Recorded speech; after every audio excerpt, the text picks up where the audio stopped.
y'all? Welcome to the show. Welcome to another Rewind episode where I look back at some previous pickups of record stores I visited. And today we are going to be spotlighting Repressed Records in Newtown in the Sydney area of Australia. I was there October 28th, 2018 to be exact, at 12:30 p.m.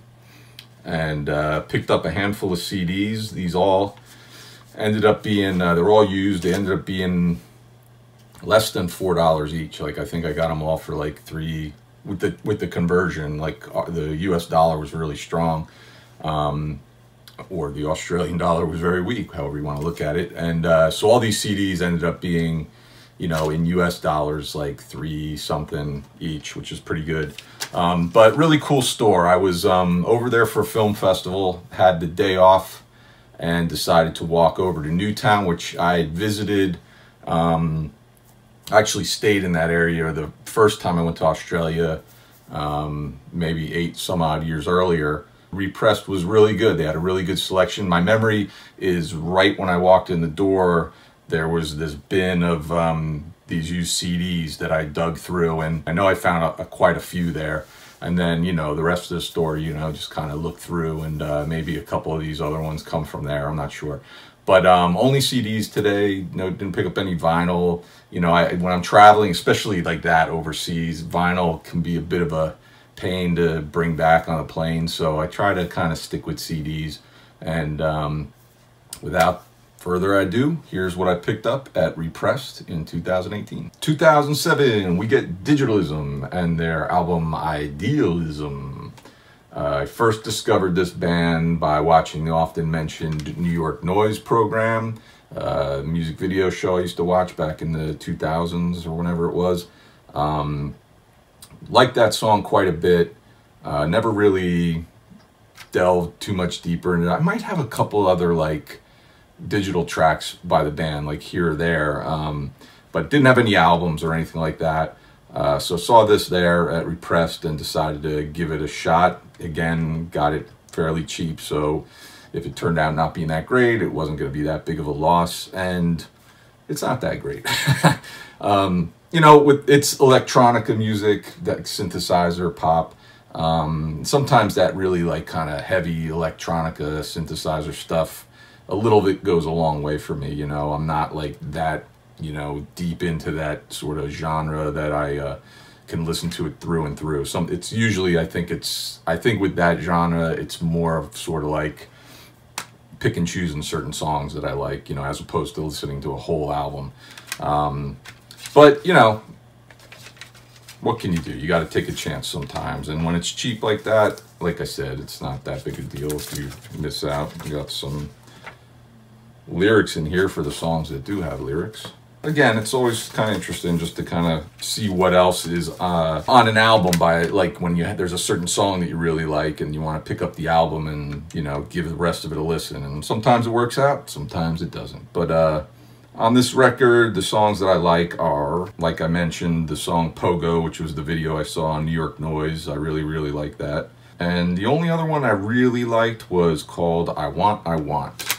So, I want to maybe give it another listen. Maybe not, I don't know.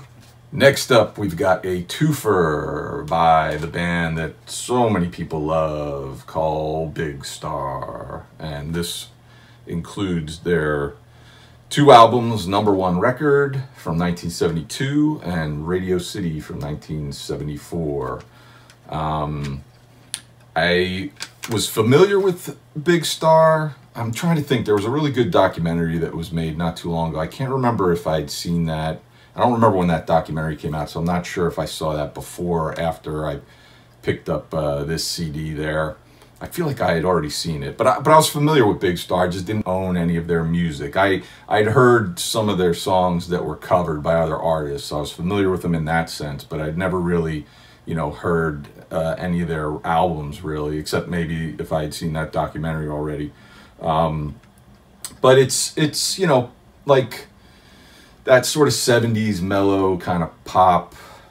I hate to say the word soft rock, because it sounds like I'm lumping them into sort of this like adult contemporary like 80s kind of stuff, and it's not that. It's more like that chilled, laid back kind of, you know, mellow rock, like almost, maybe almost like sort of Laurel Canyon-ish kind of sound, I guess. I don't know, but I'm sure a bunch of you are disagreeing with me right now. But anyways, that's the best way I could describe it. But you know, again, it was cool to pick up a twofer, dive into the band, you know, this way. And you know, it's pretty good. I'm not crazy about it. Didn't make me like a huge fan. There's like all these liner notes here. I'm sure I read this, but I can't remember. It's pretty good, you know, it's always nice. But it didn't make me like a huge fan of the band. I know a lot of people are, you know, bananas about this band, but you know, it's good. I like it, but like I said, I wasn't crazy about it. But on #1 Records, some of the tracks that I like were Feel, The Ballad of El Gudo, When My Baby's Beside Me, and In the Street, which, if you're not familiar with it, Cheap Trick did like a cover of that, or a portion of it was used for the theme song for the TV show, that 70s show. But not bad. And then on Radio City, the tunes that I like were Life is White, September Girls, which I was familiar with the Bangles cover from the 80s, and I'm in Love with a Girl was the other one I liked on that. And of course, you know, the main dude, Alex Chilton, on here, I was familiar with him from the Replacements kind of song that they did, that sort of tribute to him, which I loved. I love that song. That's probably the first time I'd ever kind of, you know, come across the name Big Star or Alex Chilton or anything like that. But again, like I said, pretty cool pickup, this little twofer. 2008, we get Goldfrapp and her album Seventh Tree. I knew of Goldfrapp a few years before this, but I really wasn't familiar with any of her music. I think it wasn't until 2008 when I saw the video for the song Caravan Girl on, often mentioned, New York Noise, often mentioned so many times. I've mentioned it twice so far in this one episode. And I really loved that song. The video was really cool too. And that's kind of like this cool, kind of like alternative, like kind of chill rock song. But a lot of her stuff is a little bit more like electronica or synthesizer or dance and stuff like that. But, you know, I like this one quite a bit. I like this, out of the records I have by her that I've heard, this I think maybe is my favorite. Some of the other tracks on here that I like besides Caravan Girl are Happiness, Eat Yourself, Clowns, Monster Love, and the song Cologne Sharon Houdini, or Cologne Saron Houdini, however you want to pronounce that. It's kind of a crazy name for a song. But anyways, that's Goldfrapp. 2007, we get Black Lips and their album Good, Bad, Not Evil. Hey, guess what, everybody? Guess where I first heard of Black Lips? Did you think New York Noise? Well, you're right. That's where I heard them. I remember seeing the video for either Bad Kids or Cold, I think it was Cold Hands. They're kind of like garage rock, alternative rock. There's some elements of like kind of surf guitar in there, which is really cool. I think I almost had the chance to see them live, maybe probably before the pandemic, like right before the pandemic hit. They were playing in Asbury Park, but I wasn't able to get to the show, unfortunately. But I think that would have maybe been a pretty good show to check out. I have a couple records by them, but this was my first introduction to the band. And it's a double, this looks like it's a DVD maybe, Live in Israel. I gotta check this out. Live in Israel, Do They Walk on Water? I'll have to pop that in. I think is it a DVD? No, it's a CD maybe. Huh, I wasn't even hip to the idea that that was there. How about that? The things you learn by going through your old CDs and stuff. Good band, like I said, garage rock, alternative stuff, good rock tunes. The tracks on this that I like, if you're asking, Oh Katrina, like I mentioned, Bad Kids and Cold Hands are really, really good. And It Feels Alright. was the other one I really liked on this. So good album. I'll have to go check out what that other disc is, if it's a live concert or a live DVD. 1980, we got one of my favorites, Jimmy Cliff, and his album I Am the Living. Been trying to find a lot of these older Jimmy Cliff CDs. Some of them that were released or reissued by Wounded Bird can get really expensive. I was lucky enough to pick up one of them, but so when I saw this there and Repressed, instantly grabbed it, snatched it up. Was glad that it was only $3 some odd bucks. This one, it feels like it's leaning a little more towards like R&B and pop than it is reggae. I mean, there's certainly reggae on here, but you know, it just feels like he's kind of leaning a little more towards those other genres. Tunes I like on here are the title track, I Am the Living, Another Summer, Satan's Kingdom, and Gone Clear, which I'm pretty sure has nothing to do with Scientology. Anyways, that's Jimmy Cliff, I Am the Living. 2011, we get PJ Harvey's album, Let England Shake. Fan of her, like a lot of people are. I got a couple records by her. I remember, I think a friend lent me this record back when it came out. I really liked the title track. And so I saw it there, you know, I picked it up. I've you know, picked up a couple of hers over the years when I see them and the price is right. Warning, moderate impact, coarse language and or themes. Australians, you have been warned. But it's funny, this almost sounds like a little bit like maybe there's like a concept record brewing in here, because England, you know, it's well titled because England brews up in a lot of these songs. You know, she mentions England by name in a lot of these. So I'd be curious. I should look up online, maybe read if there's some sort of theme or story going on in this album. I wouldn't be surprised. I wouldn't be surprised if there isn't either. But anyway, so some of the tracks on here I like. Let England Shake, The Words That Maketh Murder, On Battleship Hill, and Written on the Forehead. I got anything written on my forehead? That was dumb. Anyways, there you go, PJ Harvey. 2000, we get Midtown and Save the World, Lose the Girl.